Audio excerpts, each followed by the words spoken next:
Okay, so the issue of today is that we have had to cat-proof our house extensively because they find places to go.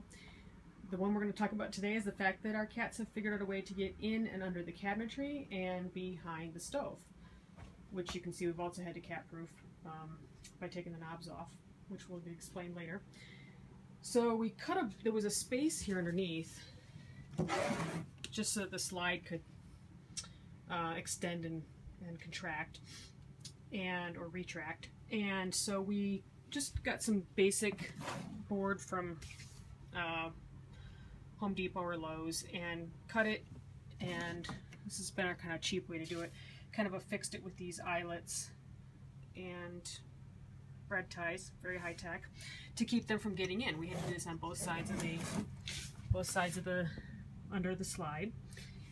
And anyway, they figured out how to get behind those, so we have to kind of refix that.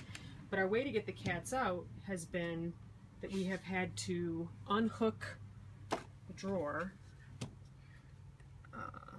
Karen, can you hold the other side of that? You gotta push the thing up, the little black knobby, and then we pull it out. Okay, anyway, here, hold the camera and I'll do it.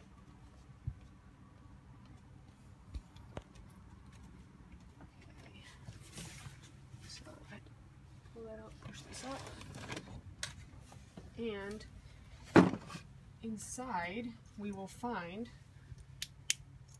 our cat, I believe. Where is he? Oh goodness, we found more than one cat. Well, let me see if I can get in there. There's culprit number 1 and culprit number 2. Okay, so we're going to get them out of there. We're going to try treats first, and then we'll move to more extreme methods. Anyway, as you can see, there's a lot of stuff back in here. Well, as you can see, if I can point the light in here, there's electrical wires, there's a gas hose, and ducting work. So we're going to have to get them out. Okay, so as we mentioned in our previous video, the cats had found a way to get in under the area where our slide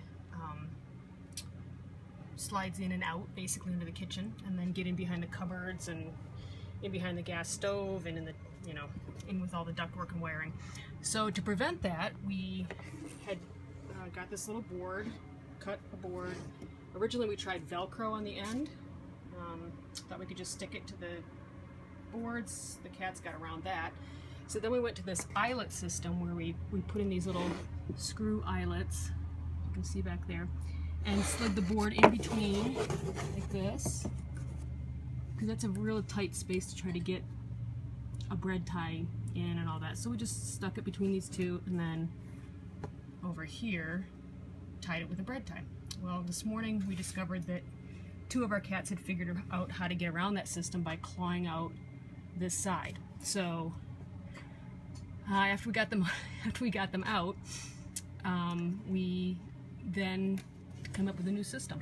So the 2 eyelets were there. So all I did, we'll see how long this one works. But anyway, I drilled a hole through the board, and then I'm going to, Karen can hold the camera here. What I did is I just tied, let me see if I can see what's going on here. Right here. There we go. Tied just a simple garden hose washer, because that's what I had on hand, although a metal washer would be better, and I'm sure there are a number of things, including an actual kind of like a small hitch pin, that would work better than this system, but this is what we have on hand.